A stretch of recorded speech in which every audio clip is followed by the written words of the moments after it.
Espace TV, les grandes gueules, le top des GG.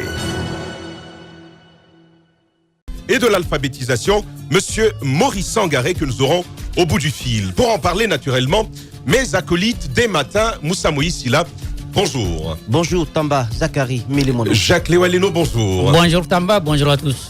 Roby, Sarah, bonjour. Bonjour. Et Antoine Kourouma de l'autre côté de la Plate, bonjour. Bonjour Tamba, bonjour à tous. Et on commence donc cette représentation de la grande gueule avec vous. C'est important de commencer par ce sujet, hein, avant de venir au sujet inscrit au menu. Que tu me prends, il est important de parler du contenu local du côté de la zone minière de Bokeh, même si Antoine dépose son micro, je demande de le tenir.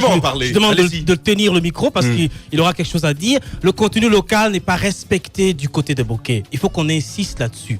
Je ne connais pas...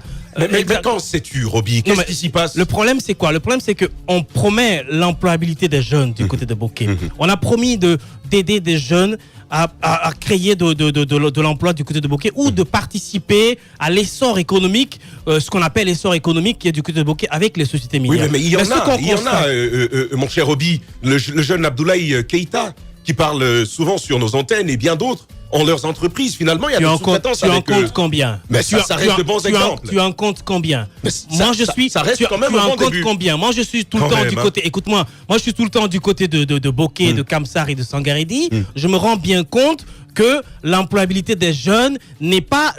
à la proportion de l'ampleur qu'on donne à la chose. Parce que tout simplement, le contenu local n'est pas respecté. Il y a des jeunes, certes, qui ont des entreprises, mais ces jeunes-là sont installés à Conakry et ils sous-traitent les marchés à partir des entreprises ici à Conakry. Il y a des jeunes qui sont du côté de Bokeh, de Kamsar, etc., qui ont des initiatives, mais qui n'y arrivent pas. Il y a aussi le côté retard des paiements de tous les sous-traitants qui ont des contrats avec la plupart des sociétés minières. Les jeunes voient les sociétés minières fleurir du côté de Bokeh, Kamsar et Sangaredi, mais l'emploi n'est vraiment pas là. Il y a encore le chômage qui est un problème crucial de ce côté-là. Au-delà de l'aspect chômage, il y a le couvert végétal qui est le couvert végétal qui est en train de détruire toutes les plaines rizicoles, tous les plateaux où on pouvait semer l'anacarde, etc., est en train de disparaître à cause de l'exploitation minière à outrance. Mais Roby, comment est-ce que ça pourrait être autrement? Parce que lorsqu'ils viennent, il y a des dédommagements qui sont faits, des réinstallations qui sont procédées pour les communautés. Oui, mais des réinstallations qui ne se font même pas dans les normes. Lorsque vous rentrez du côté de la ville de Sangaredi, vous regardez à droite, je pense que les villageois qui ont été, je dirais pas expropriés, les villageois qui ont été dédommagés, enlevés de leur village traditionnel pour être réinstallés à la rentrée de Sangaredi, regardez les bicoques qu'on est en train de construire pour eux. Ce n'est pas digne. Ils se sentiraient encore mieux dans leur case que ceux qu'on est en train de leur proposer du côté dans une espèce de savane presque à la rentrée de Sangaredi. Je trouve que c'est pas normal. Il faut que les autorités se bougent. L'agriculture est très importante aussi dans ce domaine-là. Nous avons eu la chance ce week-end de faire un peu du tourisme dans la plantation de ce grand agriculteur, ce passionné d'agriculture qu'on appelle Bobo Denke, qui a des hectares, des milliers d'hectares de riz et d'anacarde. De ce côté-là, c'est un exemple de réussite dans le domaine agricole qui projette même la mise en place d'une usine de transformation une rizerie du côté de Bokeh. On a constaté. Tiens, Roby, le président de la République avait promis, je crois, 5 rizeries au Guinéen. Qu'en est-il aujourd'hui? 5 rizeries, sauf que lui, en réalité, il n'en a financé que 3. Les 2 autres, je pense que sont des faits des privés. Ce sont des privés, dont celle de Bobo Denke. Pourtant, ça fait un fonds de campagne. Oui, mais ça fait un fonds de campagne. C'est tout à fait de la politique. Mais la réalité veut que ce soit autre chose. Je pense que des initiatives comme celle de Bobo Denke, qui a vraiment investi énormément d'argent dans l'agriculture et qui, de cette manière-là, va participer à l'autosuffisance alimentaire, je pense que c'est une initiative à saluer. C'est un monsieur qui a des hectares d'anacarde et de riz qui va bientôt produire le riz de manière locale, en s'acheter même. Je pense que c'est une grande initiative. Il faut encourager ce monsieur qui investit de son propre argent, hein, il faut le souligner, sans subvention de l'État, sans prêt bancaire, c'est son propre argent. Il prend l'initiative d'investir dans des hectares de riz. Je pense qu'il faut l'encourager. Il faut pousser les autres opérateurs économiques à suivre son pas. Il y en a d'autres qui commencent à suivre son pas, mais qui sont encore tatillonnants. Je pense que c'est important et le président de la République doit vraiment l'encourager dans ce sens-là. Les grandes gueules. Vous pouvez naturellement réagir, vous auditeurs et auditrices des grandes gueules, au GG 8037, exprimer votre opinion, dites ce que vous pensez de tous les sujets que nous abordons. Également, vous pouvez nous envoyer votre SMS au 657 39 13 13 et votre réaction sera lue à l'antenne. Moussa Moïsila, ce monsieur Bobodinquin qu'on a rencontré, c'est un homme aux hanches, comme on dit, bien solide, un gargantua, une bête de l'agriculture. Amoureux, un passionné de l'agriculture. Qui investit gravement dans ce milieu-là. Tout à fait, Tamba. Alors, ce que je veux dire, c'est que investir dans le monde rural, c'est la meilleure façon de redistribuer les richesses dans un pays. Tout ce dont nous parlons, les mines et autres, je pense que le monde rural, il n'y a pas meilleure façon de toucher le citoyen jusque dans le dernier hangar au coin le plus reculé du village de Jacques-Léois-Lénon. Parce que tout simplement, le monde rural, c'est véritablement la première richesse dans un pays qui se veut sérieux. Écoutez, dans le domaine de l'agriculture, notre pays, le président Alpha Condé, il a annoncé lorsqu'il a pris fonction qu'il ferait donc de ce secteur une priorité, le secteur moteur même du développement de notre pays. Il a pris l'exemple sur d'autres pays où ça marche, la Côte d'Ivoire notamment. Mais il faut rappeler quand même qu'en 2003, à l'occasion d'une rencontre du côté de Maputo, en 2003, il y a des initiatives, il y a des recommandations qui ont été faites aux États africains. Des recommandations qui ont été confirmées 10 années plus tard, cette fois-ci du côté de Malabo, en Guinée équatoriale. Ces recommandations disaient, donc donnaient une sorte d'instruction aux États africains, d'amener progressivement leur budget, leur part de budget alloué au secteur de l'agriculture à au moins 10%. 10% du budget total. Exactement, 10%. Écoutez, il y a certains pays qui n'ont pas attendu que ces recommandations leur soient faites. Parce qu'il s'agit d'abord du développement de ces pays, il s'agit d'abord du devenir de ces pays-là et aussi de leur économie. Parce qu'ils savent très bien comment l'agriculture peut réjaillir dans le panier de la ménagère. L'agriculture peut permettre au pays d'avoir une certaine santé économique assez fière. Alors, du côté de la Côte d'Ivoire, par exemple, il existe un programme national d'investissement agricole, en abrégé PNIA, avec un coût global de 11 905 milliards de francs CFA. Et ce programme, Qu'un programme. D'accord. De 2018, parce que le programme est à sa deuxième phase, donc c'est le PNIA 1, le PNIA 2 dont je parle, de 2018 à 2025, ce programme ambitionne de passer à une autre échelle agricole, en valorisant les productions agricoles, en exploitant plus profondément le potentiel d'emploi du secteur et mieux partager la prospérité qu'il engendre avec, bien entendu, la couche juvénile en fond de toile. Alors, le premier programme de PNIA 2012-2016 a permis la création de 1,8 million d'emplois dans ce pays. Moussa, ce que vous soulignez, malheureusement, que nous n'avons pas en Guinée, que l'on pourrait naturellement copier, c'est que cette histoire de contenu local lié aux mines soit transféré, il soit transposable à l'agriculture aussi, aux autres secteurs. Bien entendu, je parlerai en fait, après juste l'exposé de cette petite recherche, je parlerai un peu du contenu local. Mais je veux parler des pays qui font véritablement des efforts, qui ne font pas que du folklore dans le domaine agricole. Parce que quand vous investissez dans l'agriculture, lorsque vous faites du sérieux, eh bien, les résultats sont tout de suite visibles. Alors au Mali, il y a un conseil supérieur de l'agriculture qui a adopté un plan agricole consolidé et harmonisé 2017-2018. Le coût global de cette campagne se chiffre à 287 milliards 678 679 millions 207 500 francs. Tu nous fais du cas au carré ce matin, Moussa Moïse. Alors, ce montant-là de 287 milliards, ça englobe toutes les filières de production agricole, animale, végétale, halieutique et aquacole. Alors, donc ça permet non seulement au pays de consacrer 15% de son budget à l'agriculture. 15%. Donc, au-delà même des recommandations de Maputo et de Malabo. Les grandes donc, gueules. ça permet à l'État... Donc, ils ont fait plus oui, que ce qui était prévu. Un pays qui connaît une véritable guerre dans sa partie nord Absolument. et qui a des problèmes d'instabilité un peu partout. Le problème d'eau Exactement. également, la nature. Et qui tire son salut en matière d'eau, puisque vous en parlez, grâce à la Guinée en partie. Absolument. Alors, donc, Absolument. ce pays-là consacre 15%. Et le 23 mai dernier, Ibeka, lorsqu'il lançait cette campagne agricole, il a annoncé la subvention d'au moins 800 tracteurs. Ici, nous en avons quelques dizaines qui ont été confiés à je sais pas, à Kanyassi, je pense, Kanyassi. mais dont je peine aujourd'hui à voir les véritables résultats. Donc, l'agriculture là-bas, au Mali, c'est 40% du PIB.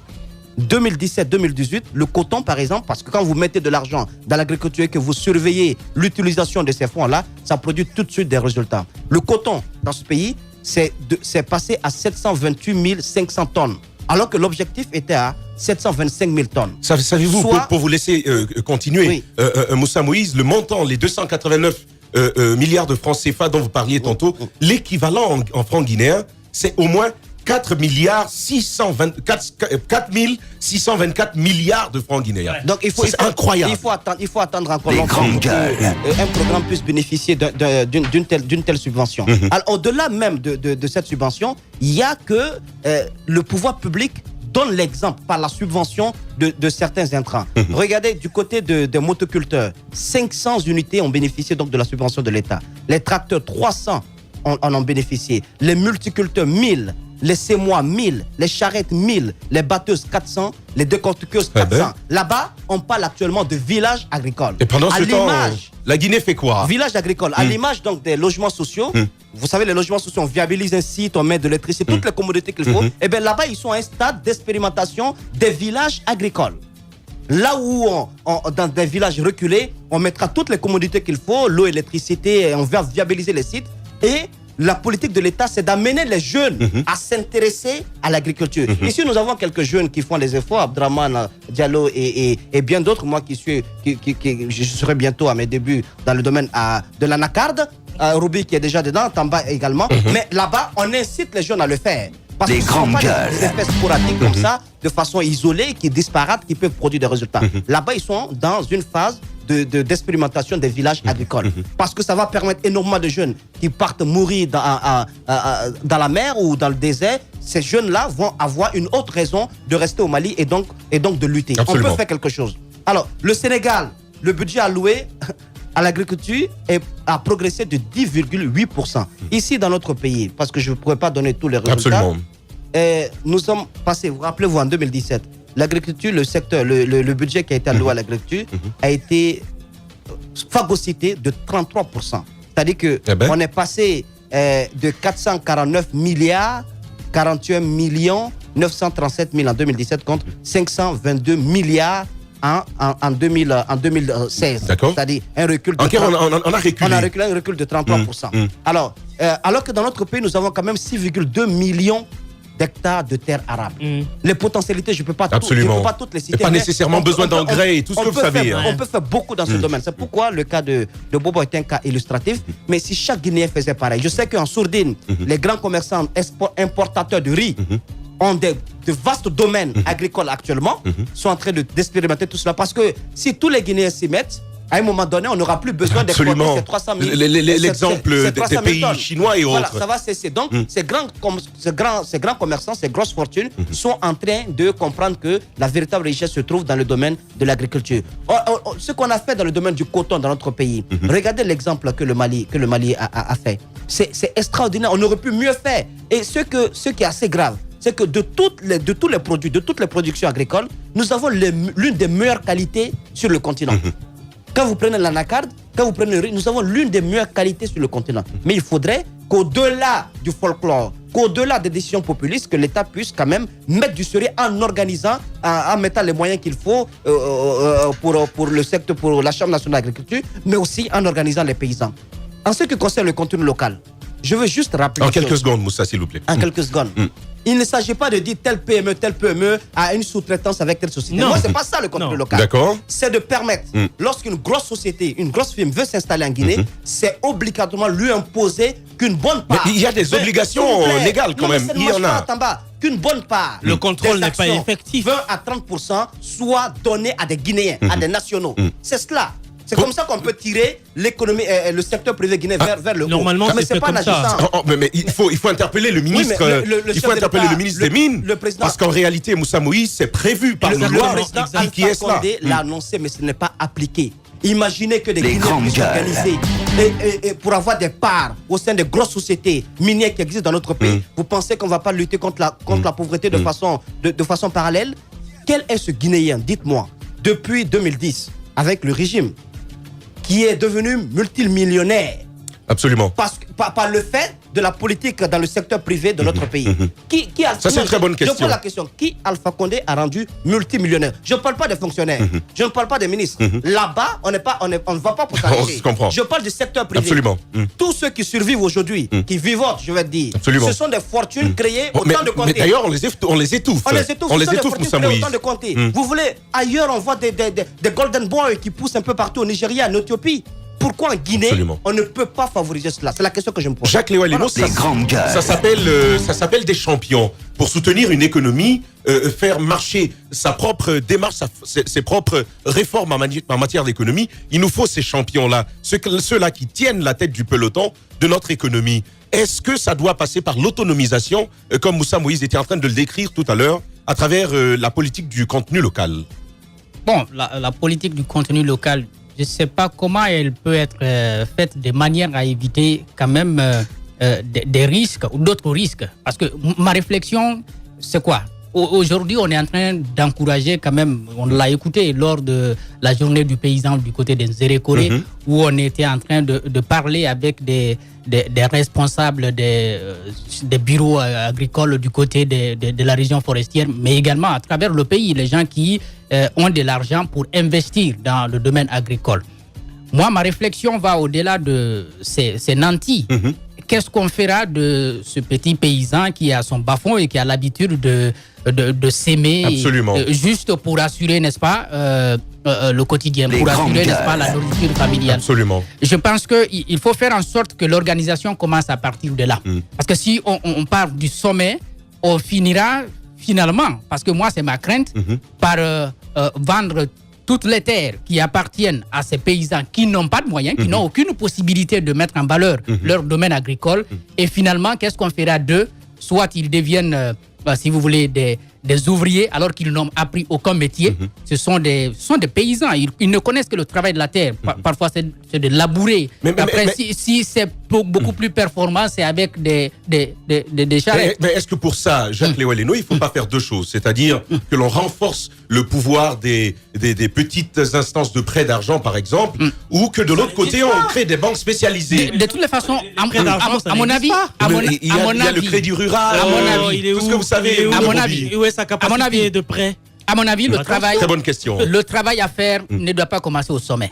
Ça ne doit pas commencer, ce n'est que mon avis, ça ne doit pas commencer avec ceux qui ont nécessairement de l'argent, ces grands opérateurs économiques qui ont suffisamment d'argent pour investir dans le domaine agricole. C'est pas eux que l'État doit financer. L'État doit aller vers les paysans. Mais comment l'État doit organiser le monde paysan. Ce que vous dites, oui. On l'a entendu depuis 2010, le développement par le bas.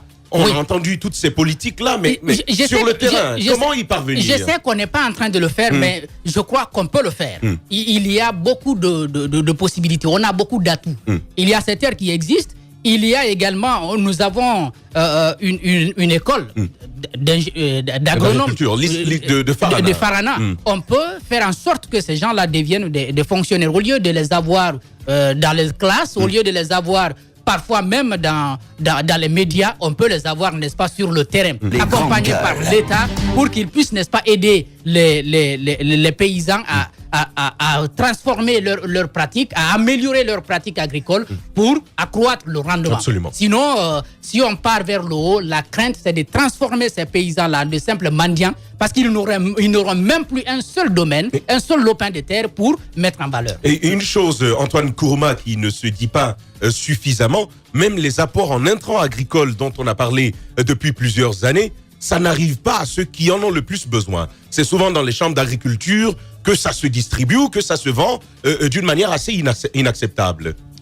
Le constat qu'on a fait en faisant nos tournées à l'intérieur du pays, c'est que beaucoup de paysans tout de même ont reconnu qu'ils reçoivent des intrants. Ah. Beaucoup l'ont reconnu. C'est pas le témoignage même que j'en ai eu. récemment avec la journée nationale du paysan en Nzéré-Corée, on a dit ici que c'était du folklore. Il y a eu des annonces qui ont été faites de ce côté. Les paysans ont posé leurs problèmes par rapport à l'accès à leur domaine agricole et tout cela. Mais après cet événement, qu'est-ce que c'est devenu les promesses du chef de l'État? Vous parlez tantôt des riseries que doit faire l'État, mais est-ce que le président, les promesses faites en Nzéré ont été respectées? Très bonne Je ne question. crois pas du tout, parce que j'apprends que c'est des opérateurs privés Ils se débattent. qui aident l'État à mettre en place ces riseries-là, notamment Boboné que vous citiez tantôt. Même au-delà de cela, Antoine Kourouma, mettre le bébé dans le ventre de la maman. Parlant de vous vous rappelez de ce parlant de vache? L'insémination artificielle, jusque-là, n'est pas portée par le ministère de l'élevage. Il y a beaucoup de propos en l'air venant de nos autorités, surtout des promesses une fois à l'intérieur du pays. Sauf que des propos aux actions, il y a un grand fossé. Rappelez-vous de cette promesse d'usine de pommes de terre du côté de Timbi Madina. Mais allez-y voir. Allez-y voir, le terrain il est encore vierge. Il y a de la brousse qui a poussé. On y a été, on a vu le terrain. Mais le président, quand il va à l'étranger, il dit qu'on est en train de construire des usines de pommes de terre dans le pays, alors que sur le terrain, ce n'est pas le cas. Il n'y en a rien. C'est vraiment très grave qu'on entende des choses et que sur le terrain, ce ne soit pas le cas. Et notre président, si vous avez bien suivi ses rencontres avec les paysans, quand on lui dit, Monsieur le Président, on a besoin de ça, il te répond tout simplement, bon, on va faire ça. Oui, ça aussi, on va le faire. Il promet même des bonbons, des usines de bonbons et de chocolat. J'ai envie de m'attarder un peu sur cette visite. Sur la visite de Kastori Fofana dans les zones minières. Rappelez-vous du PM quand il s'est rendu à Bofa, il a fait aussi des promesses par rapport à l'employabilité des jeunes, par rapport également au respect du contenu local. Il le fait parce qu'il a envie que la population de ce côté lui fasse confiance, mais on sait une chose, c'est qu'à Boké, il n'était pas la bienvenue. Il n'était pas la bienvenue parce que de Bofa, il devait se rendre à Boké dans l'immédiat, mais ce n'a pas été effectif. Il s'est retourné à Conakry. Il a fallu des négociations pour que Kastori Fofana se retourne à Boké, parce que les jeunes de ce côté ne sont pas contents parce que celui-ci a fait des promesses dans le passé qui n'a pas été en mesure de respecter. Ils ne sont pas tenus. Par rapport notamment au respect du contenu local. Kastori Fofana avait fait des promesses. On l'accuse d'être parrain de certaines, qu'on appelle de certaines sociétés minières de ce côté-là. Mais il a fallu qu'il y ait des négociations ardues pour que Kastori reparte à Boké afin de tenter de convaincre comme il sait bien le faire. Donc il faut dire qu'il y a de la frustration sur le terrain qu'il est important de signaler tantôt. Espace TV, les grandes gueules, le top des GG. Vous nous regardez à la télévision, à l'AB Centre, mais aussi à Gawal. Vous avez l'occasion donc de réagir dans cette émission via nos canaux habituels GG au 93 657 39 13 13. Vous envoyez vos réactions donc qui vont défiler le soir à la télévision. Vous le voyez à l'écran. Notre invité qui s'est installé dans ce studio, Monsieur Ousmane Gawal Diallo, député uninominal justement de Gawal. Il est avec nous. L'opposition qui appelle de nouveau à une journée ville morte ce mercredi, à une manifestation demain à Conakry sur l'autoroute Fidel Castro. Après l'attaque qui a visé le véhicule de commandement du leader de l'UFDG, et cette opposition, au dire de la cellule d'Alain Diallo, n'entend plus dialoguer avec le pouvoir en place, optant définitivement, en tout cas pour le moment, pour la rue, rien que pour la rue, une posture qui maintient le pays dans un cycle de tensions et de violences permanentes. Nous l'avons en face de nous et on va l'interroger. Bonjour honorable. Bonjour. Merci de votre disponibilité et donc à répondre à tout moment à notre invitation. Tamba, pour commencer. Alors bienvenue dans les grandes gueules. On va parler bien entendu de ces manifestations projetées par l'opposition républicaine, mais j'aimerais vous faire réagir à cette demande de manifestation du RPG Arc-en-Ciel qui a finalement été interdite. Comment comprenez-vous déjà la stratégie qui consiste à dire s'il manifeste un jour, on manifeste un autre, et surtout à l'interdiction qui a été celle faite par le gouvernement guinéen. Après, vous réagirez à nos débats. J'espère que vous avez suivi sur les violences enregistrées lorsque vous appelez à des journées villes mortes sur l'axe Amdalaï Bambeto-Kouza. Bon, disons, moi j'ai deux angles de réaction par rapport à cette demande du RPG. Le premier, il est objectif. C'est normal qu'un parti qui gouverne puisse se mobiliser pour magnifier l'œuvre de leur champion. Pour moi, ce n'est ni plus ni moins que l'expression de la démocratie. Cela devrait être possible s'ils estiment qu'Alpha Condé a suffisamment travaillé, que les Guinéens ne sont pas informés de ce travail. Ils peuvent faire le tintamarre, se mobiliser et chanter les louanges. Ça ne vous rappelle rien dans l'histoire guinéenne, ce genre de mobilisation? Oui, mais je dis du point de vue démocratique, c'est un droit, normalement, qui aurait pu être fait. Dans d'autres pays, même à des démocraties plus évoluées, on voit des mobilisations de telle nature pour chanter les réalisations du chef de l'État. Au Sénégal, à côté, vous voyez des panneaux dans les rues de Dakar qui rappellent toutes les promesses du président Macky Sall et les réalisations qui ont suivi, etc. C'est bien. Moi, je n'ai aucun problème par rapport à ça. L'autre aspect, c'est l'astuce qui est derrière ça. Ils font une demande, ils savent pertinemment que ça va être rejeté, c'est rejeté, ils disent, nous, on est conforme à la loi. Il faut dire que l'interdiction en cette matière, c'est une exception. Le droit à la manifestation est consacré dans les lois, ça devrait être effectif. Le problème que nous avons dans notre pays, c'est l'aversion du pouvoir d'Alpha Condé de ne pas laisser l'opposition mobiliser. Quelqu'un d'entre vous a constaté qu'effectivement, et je crois que c'était Bruno qui le disait, chaque fois qu'on a eu des manifestations où les autorisations sont arrivées à temps, où il y a eu un encadrement, il y a eu très peu de dérapages. Et quand il y a des dérapages, peu importe le moment, la police est là aussi pour ça, pour arrêter. Nous ne disons pas que c'est des saints qui viennent dans les manifestations où il n'y a pas de risque. C'est pour ça qu'on fait recours à la force publique pour encadrer, pour organiser au cas échéant de mettre hors d'état de nuire les récalcitrants. Ça, c'est très important. Est-ce que c'était une espèce d'épine qu'on voulait mettre dans votre pied? Est-ce que c'était stratégique de leur part de vouloir annoncer une manifestation qui, dorénavant, aurait été de toutes les façons interdite, comme pour vous dire que la vôtre aussi peut être empêchée? Est-ce que c'était... eux, ils sont ils sont républicains, et non... des lois et nous... Voilà. Donc, mais tout le monde a compris, la ficelle était très très grosse, tout le monde a compris ça, ça ne passe pas. Nous sommes dans la République, nous refusons de nous soumettre à des décisions illégales, peu importe celui qui les prend. Nous avons un droit à la manifestation, c'est consacré, quelqu'un l'a dit, plusieurs personnes, maintenant c'est un droit qui est encadré dans une loi. Un maire peut interdire une manifestation, la délocaliser, mais pour des raisons objectives et qui sont motivées. Lorsqu'on a face à une administration qui fait des interdictions systématiques de la mobilisation, nous résistons, nous refusons parce que c'est un droit. Le droit au cortège, le droit à la libre circulation, ce sont des droits. Aujourd'hui, on n'a même plus ça. Vous aurez constaté que lorsqu'on appelle à la manifestation, Bafoué, les forces de sécurité se donnent le droit d'aller séquestrer le chef de file, alors qu'ils ont le mandat de disperser un attroupement. Une mobilisation, lorsqu'il y a l'attroupement, ils viennent, il y a des règles, ils font des sommations, et puis après, ils font usage des armes conventionnelles pour disperser la mobilisation. Mais aujourd'hui, le simple fait que celles le disent, je vais sortir du chemin, on l'empêche de sortir. On entrave à ça, c'est de l'outrage, c'est de l'entrave. Et j'ai même été très choqué, je le disais dans chez un de vos confrères, lorsque des députés arrivent devant les forces de sécurité. Un député, c'est l'État. Un policier, c'est l'État. Le ministre, c'est l'État. Le chef de l'État, c'est l'État. Il vient, il s'arrête devant les officiers de police, il leur dit, je suis député. Il arbore son tricolore, et qu'est-ce qu'on a comme réplique? Gazez-les. C'est une indiscipline que M. Bafoué a effectuée et qui doit être sanctionnée. Bien. Espace TV, les grandes gueules, le top des GG. L'opposition républicaine qui n'en demeure guère et elle appelle de nouveau à une journée ville morte ce mercredi ici à Conakry, une manifestation demain sur l'autoroute Fidel Castro après l'attaque qui a visé le véhicule de commandement du leader de l'UFDG. Cette entité de l'opposition, au dire de l'AGC Loudalen Diallo, n'entend plus dialoguer avec le pouvoir en place, optant pour la rue, rien que pour la rue, une posture qui maintient le pays dans un cycle de tensions et de violence permanente, une situation assez dommageable notamment pour le secteur privé guinéen. Jusqu'où ira-t-on dans cette épreuve de force? Quel impact de ces tensions politiques dans le pays sur les activités économiques? On pose toutes ces questions chez les grandes gueules ce matin. On va poursuivre cette émission. Un peu plus tard, on va revenir à nos auditeurs. Allez-y, Moussa. La question, Ousmane Gawal Diallo, c'est de savoir, est-ce que vous pensez que ces manifestations de rue à répétition peuvent produire un résultat, surtout avec le régime d'interdiction qui frappe toute forme d'expression de la rue depuis quelques mois? Donc depuis que le RPG est au pouvoir avec Alpha Condé, nous avons constaté quand même que ce sont ces manifestations seulement qui produisent des résultats.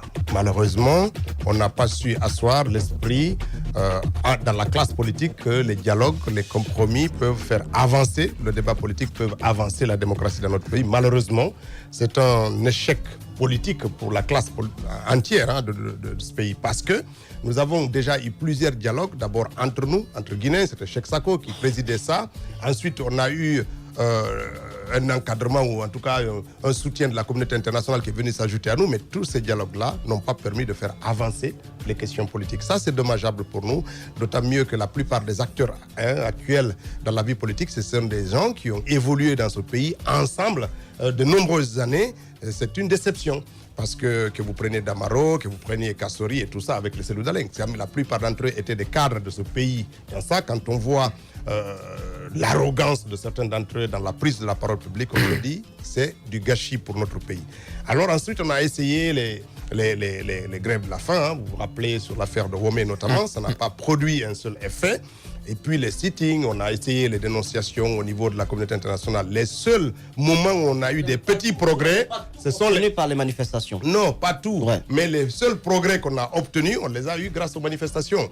Aujourd'hui, donc c'est le seul moyen de recours. Malheureusement, nous avions espéré qu'avec le dernier dialogue et avec le compromis qui a été fait, avec les rénonciations qu'on a faites pour aller à un compromis, nous pensions que cette fois-ci c'était la clé et que le pouvoir avait compris qu'on pouvait donner la chance au dialogue de prospérer dans notre pays. Malheureusement, le résultat est sans surprise. Et je pense la plupart d'entre vous, d'ailleurs de tous les Guinéens, observent quand même la mauvaise foi de ce gouvernement qui essaie toujours de trouver le poil dans la soupe pour ne pas satisfaire ses engagements. Et ça, c'est quand même dommageable parce qu'il crispe, il crée comme ça des tensions inutiles et rend difficile toute possibilité de dialogue et de compromis. La question de l'éthique des manifestations se pose avec acuité. Tout le monde y va de son commentaire. Chacun se jette la responsabilité. Souvent les autorités, de l'autre côté les partis politiques. Aujourd'hui, c'est vrai, manifester est un droit constitutionnel, mais est-ce que vous faites, vous, en tant que membre de l'UFDG, la relation entre l'appel des manifestations de l'opposition républicaine et les violences qui commencent très tôt le matin et qui se terminent tard la nuit? Est-ce que, selon vous, les manifestations, les appels à la ville morte, 2, les manifestations pacifiques respectent l'éthique? L'esprit de... D'abord, on ne devrait même pas dire manifestation pacifique. Quand un parti politique appelle à manifester, c'est naturellement pacifique. S'il y a des perturbations à l'occasion de la manifestation, cela appartient aux forces de l'ordre. Dans une république, dans une démocratie, c'est aux forces de l'ordre qui incombent la responsabilité. Selon vous, d'où vient généralement d'où commencent généralement les accrochages? Parce que les forces de l'ordre ne sont pas préparées pour ça. Je vais vous dire une chose. Au début des manifestations ici, nous avions un service d'ordre, de maintien d'ordre, de presque 1 millier de personnes qui permettaient d'encadrer à côté de la police qu'on pouvait identifier avec des badges ou des t-shirts pour qu'ils permettent d'encadrer les manifestations. Mais les policiers, quand ils arrivaient, c'était les premières cibles. Ils les maltraitaient. Les gens qu'on pouvait distinguer là, c'est eux qui subissaient la première violence policière. On a arrêté. Aujourd'hui, dans notre pays, lorsqu'on dit c'est interdit, c'est comme si vous donniez un passeport blanc à un policier de faire usage de la force, de la brutalité, de la sauvagerie. Maintenant, ce n'est pas parce qu'il y a un jeune qui jette un caillou qu'un policier a le droit de tirer. Il faut qu'on évalue ça. La violence en général. Quelqu'un peut venir jeter un caillou sur un policier, courir rentrer dans une concession ou courir pour s'échapper. Les policiers, qu'est-ce qu'ils font? Ils rentrent dans les familles. Ils font de la brutalité. On a vu des images extrêmement horribles. J'ai vu des policiers. Il y a quand même la section cailloux. Donc, on suppose que ce n'est pas une seule personne qui jette des cailloux. Lors des manifestations, c'est tout le monde qui commence à jeter et pas n'importe. Comment est-ce que vous expliquez ça fait partie un peu des idées qu'on construit. La section cailloux des jeunes, il n'y a pas de section cailloux en tant que tel de jeteurs de cailloux. C'est pas parce que des gens se sont dit section cailloux pour dire qu'ils sont durs, ils sont solides. Attendez.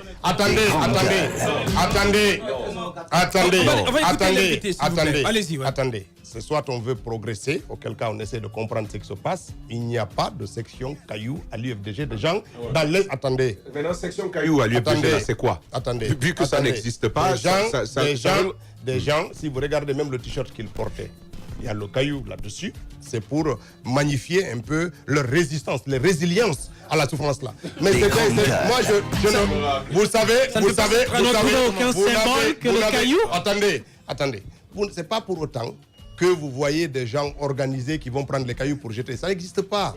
Il faut qu'on soit clair là-dessus. Deuxièmement... Non, honorable. C'est important quand on parle de sécurité et de stabilisation de la ville, de dire les choses telles qu'elles sont. Effectivement. Et surtout d'éviter de nous rendre responsables d'un certain type de propos. Parce que tout à l'heure, vous disiez, ce n'est pas parce qu'un jeune a lancé un caillou que les forces de l'ordre ont le droit de tirer. On n'a jamais dit ça. On ne l'a jamais dit. Revenons au cas de la section cailloux. Ouais. Ça existe parce que nous avons réalisé une interview ici.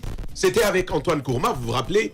La dame dit, nous, on prend des cailloux et on donne aux hommes qui jettent. Ensuite, la section cailloux a été présentée de l'UFDG. On a suivi cela. Attendez, je vais vous dire ce que je veux. Attendez, on va finir de poser sa question. Ouais. Parce que mon problème aujourd'hui, est-ce que l'UFDG est prête, par exemple, à avoir un comportement responsable par rapport à ces manifestations-là? Quand on dit manifestation d'un point de vue légal, ce n'est pas à 6 heures. Mais dès 5 heures du matin déjà, ça commence. Et quand ils sont arrêtés, l'UFDG réclame quand même ces jeunes-là comme étant des militants. Ce matin, depuis 5 heures, c'est la même chose. On a barricadé l'axe, on a commencé à brûler les pneus. Voilà, comment vous expliquez cette situation? Absolument. Nous condamnons le pouvoir, mais autant il faut être de votre côté responsable. Je vais aider Antoine Tamba à comprendre. Le problème, c'est quoi? Vous commencez à analyser le problème par la fin. Vous ne trouverez pas une issue. Qu'est-ce qui fait qu'aujourd'hui, quand on dit ville morte, on est dans un système où quand même on enregistre des morts? Qu'est-ce qui a mené à ça? Qu'est-ce qui fait que quand on dit manifestation, on est obligé d'ajouter le mot pacifique pour rassurer? Parce qu'on a construit l'idée qu'il y aurait des manifestations non pacifiques, comme si on avait affaire à une organisation armée. Parce que quand on dit section caillou, il ne faut pas construire l'idée comme si l'UFDG était une organisation violente. Et là, vous avez employé un mot qui est extrêmement dur pour nous, de dire qu'on devrait être responsable, comme si on ne l'était pas. C'est extrêmement violent comme mot. Mais moi, je vous le concède. Ce que je peux vous dire simplement, c'est qu'à l'UFDG, comme tous les partis politiques, comme toutes les organisations de la société civile qui essayent de jouir de cette liberté consacrée dans nos lois, on n'y arrive pas. Pourquoi on n'arrive pas? Parce que probablement la Guinée ne condamne pas suffisamment l'arbitraire de ceux qui ont en charge d'encadrer cette disposition légale. C'est très important. Attendez. C'est important. Et moi, je veux repréciser, Abakar, c'est une phrase.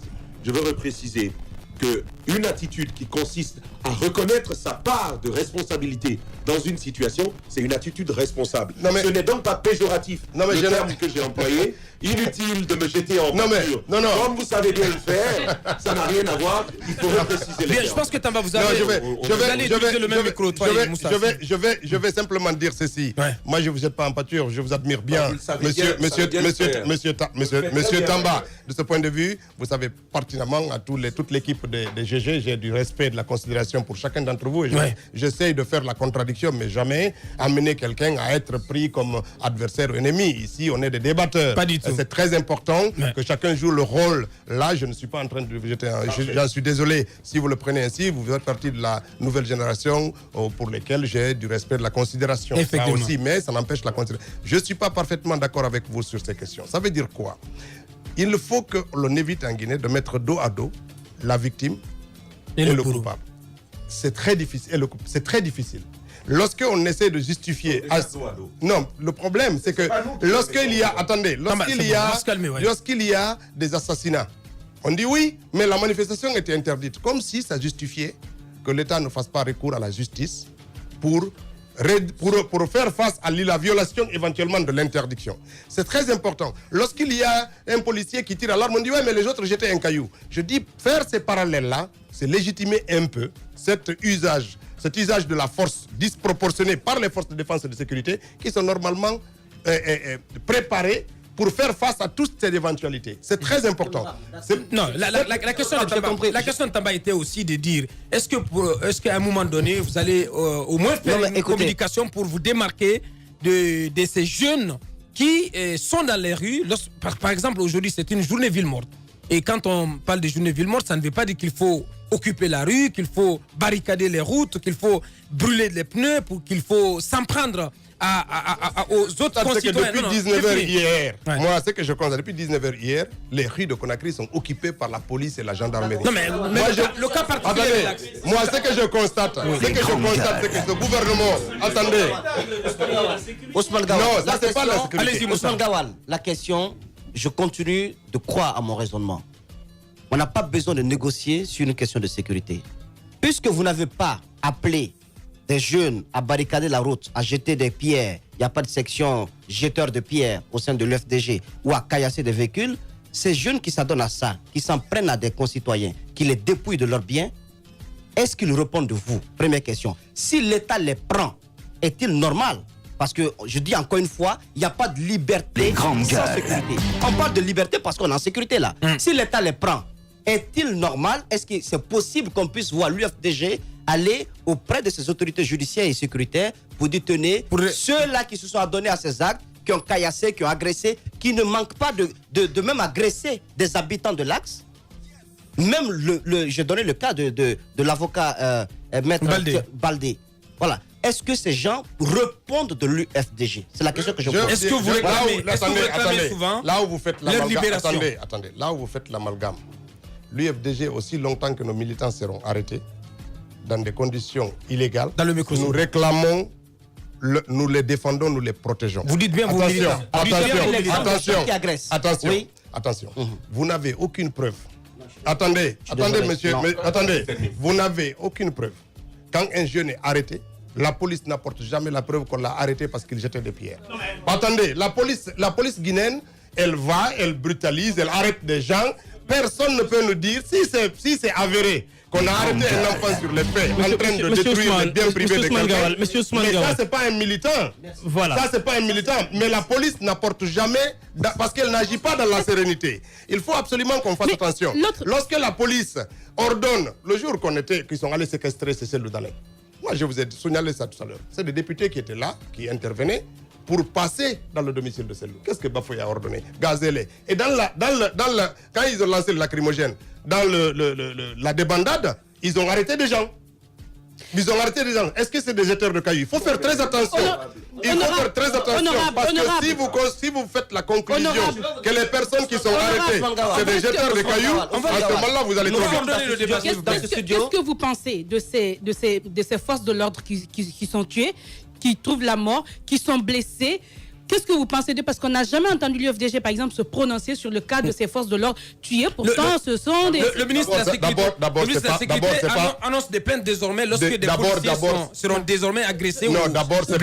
D'abord, c'est... Quand vous allez reposer, je vous rejoins déjà.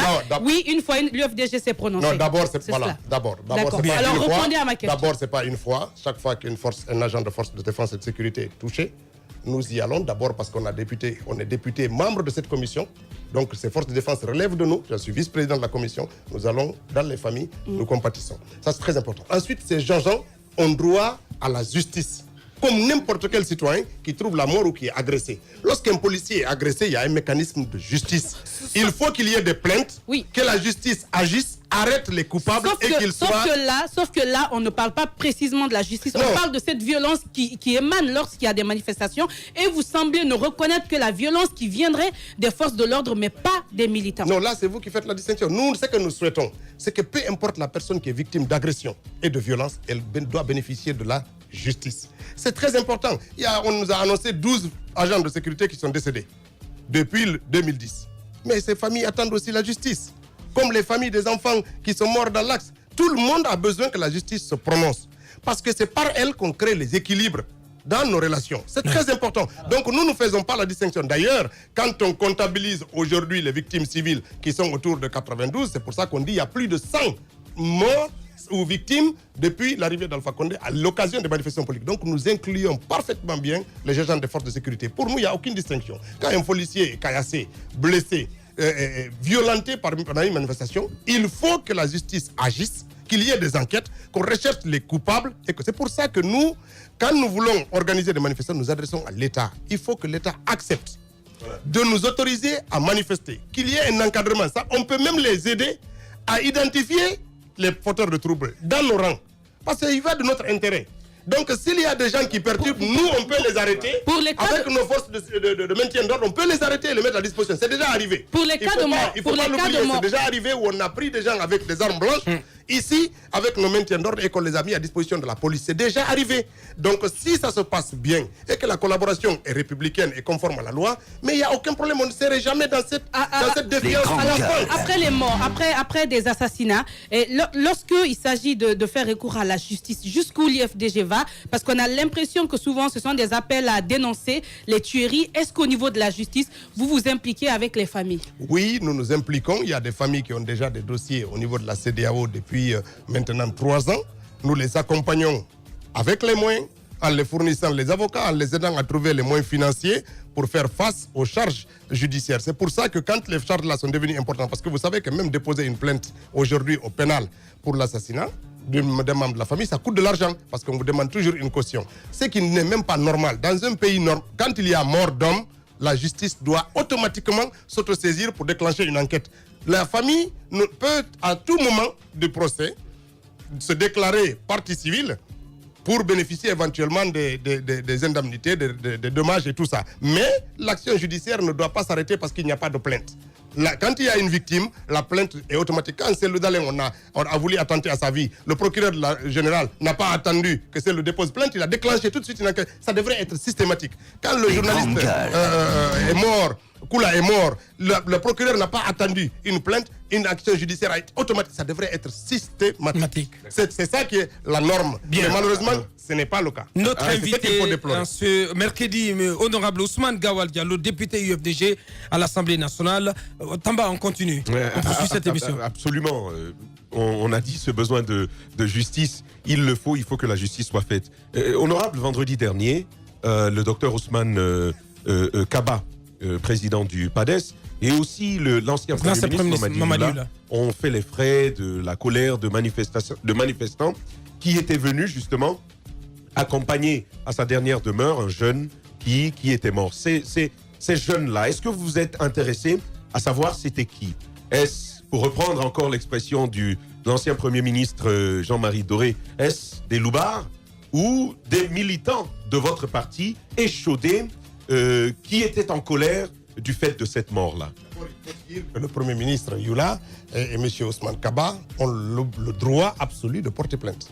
Et que les agresseurs, la justice a l'obligation de les trouver et de qualifier leur attitude, de qualifier ces personnes-là. Il ne m'appartient pas à moi, qui ne les connaît pas, qui ne les identifie pas, de dire, je ne connais même pas les circonstances. Là, on a la parole. C'est à la justice d'éclaircir cette situation. Bien. Le Premier ministre nous a dit, j'ai été attaqué à tel endroit. Mais il n'a qu'à aller à la plainte, à la justice de confirmer que ça a eu lieu là et d'éventuellement rechercher les coupables. En ce moment, de les qualifier et de qualifier leur attitude. Cela n'est pas de la responsabilité de nos politiques. Moi, j'ai envie, avant qu'on passe, Moussa, on va parler de l'enquête, bien entendu. J'ai envie quand même de poser cette question. Parce que depuis que vous êtes dans ce studio, on ne parle que de ces manifestations et de leurs corollaires. Mais vous semblez vous inscrire systématiquement dans la logique de manifestations ininterrompues à cause de toute la pagaille qu'on a enregistrée à l'occasion de l'installation des conseils communaux, mais aussi depuis que le véhicule de la Cellou Dalein Diallo a fait l'objet donc de cette attaque. Et jusqu'où vous comptez aller dans cette épreuve de force? Vous dites désormais vous ne dialoguez plus avec le pouvoir en place, vous optez pour la rue. Est-ce une solution viable? Comment sortir? Je vais vous dire, pour sortir, il y a peut-être 3 ou 4. Quelle approche de solution? La première chose, le gouvernement doit déclencher automatiquement maintenant des enquêtes sur les assassinats. Nous sommes à 98 morts. Nous voulons savoir quel est le juge qui a été nommé et éventuellement, nous demandons à ce que les procureurs guinéens soient accompagnés par une justice internationale, notamment le Haut Commissariat des droits de l'homme des Nations Unies qui est disponible pour fournir un procureur pour accompagner. Ça permettra de rassurer tout le monde. Première chose. Ça, c'est très important. Ouais. La deuxième chose, il y a des accords politiques qui ont conclu notamment à l'indemnisation, au début d'indemnisation des familles des victimes. Il faut démarrer. Nous avons voté un budget qui est consacré à ça. Le gouvernement doit décaisser l'argent et commencer à indemniser les gens pour dire qu'il tient compte quand même des accords. Donc, il faut un début d'application. La troisième chose, nous devons sentir dans le comportement du gouvernement sa volonté de privilégier le dialogue et les accords pour nous sortir de la rue. Parce que jusqu'à présent, les engagements d'Alpha Condé n'ont pas été suivis des faits.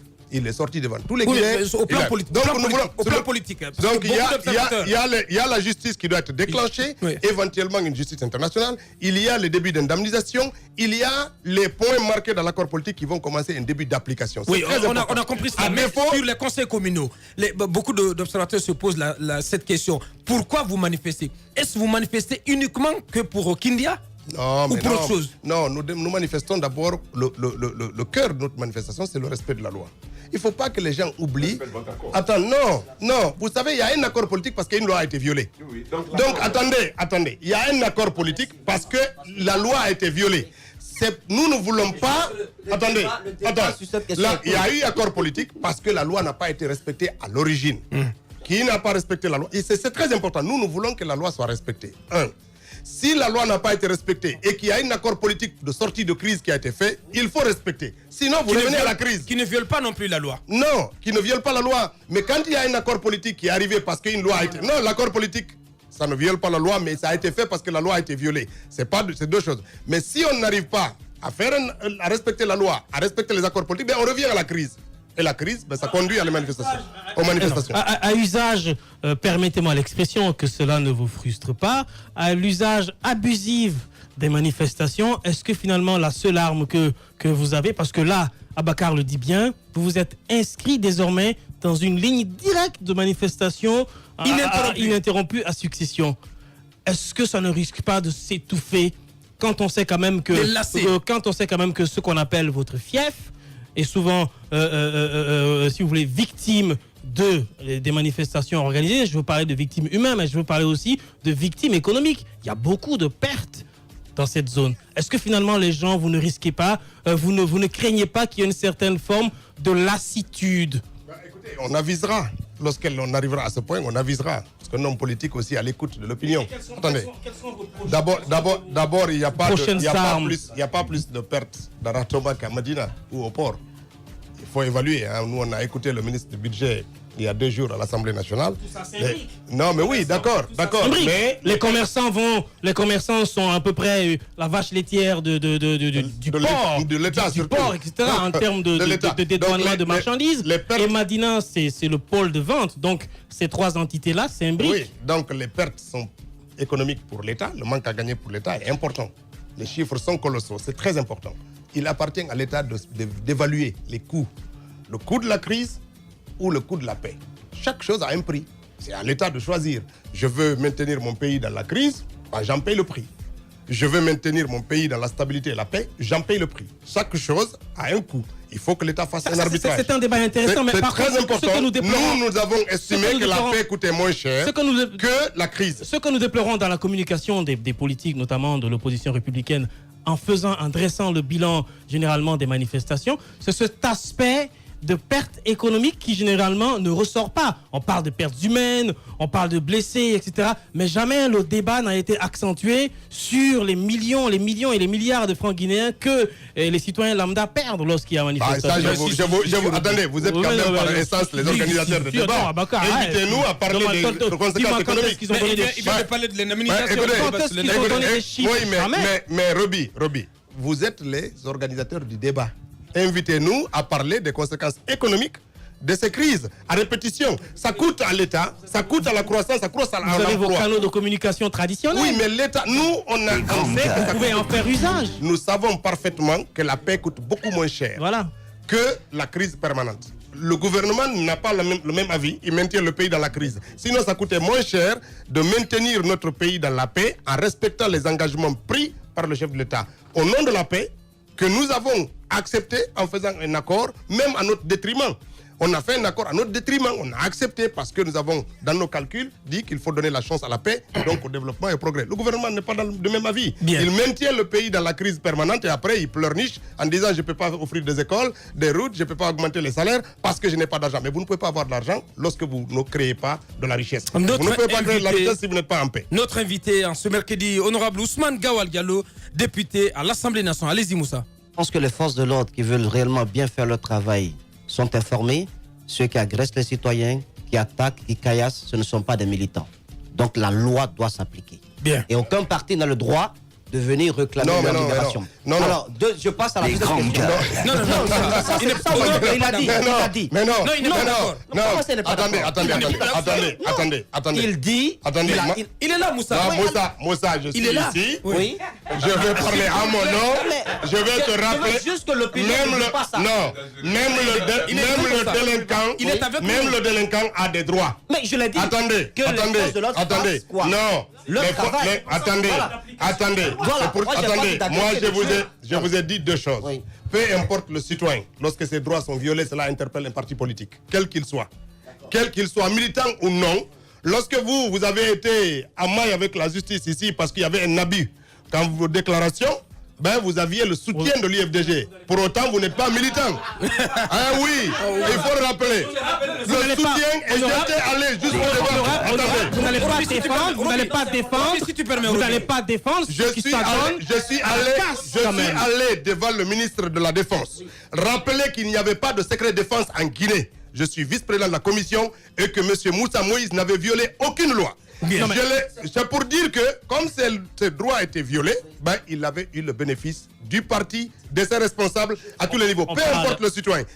On ne défend pas que nos citoyens, on ne défend pas que nos militants, nous défendons les Guinéens. Oui, bien, Moussa, posez votre question. Ma question, elle est simple. Oui. Bon, ça, c'est déjà passé. Je pense que les gens ont tiré la leçon. Oui. La deuxième question, c'est relative à l'audition de l'Agité Loudalen Diallo. Effectivement. Je pense que le lendemain de son attaque, il y a eu une plainte, d'ailleurs déposée par 3 personnes. Son chauffeur Misbaou, Dr Fayam Melimono et c'est Loudalen lui-même qui a été entendu hier par la brigade de recherche de Kipé. L'enquête est donc pilotée par le commandant Kouyaté.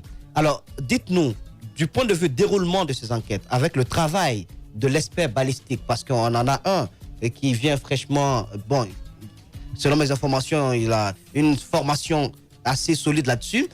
Au regard du travail qu'il est en train de faire et du travail que le procureur de la République a également fait, est-ce que vous êtes rassuré déjà que la vérité va jaillir au bout de cette enquête-là? En tout cas, à sa sortie d'audition hier, moi, je vais vous dire, là, celui n'était pas, je suis déçu. Pas rassuré. Non, je suis d'abord déçu du déclenchement et du déroulement de cette enquête.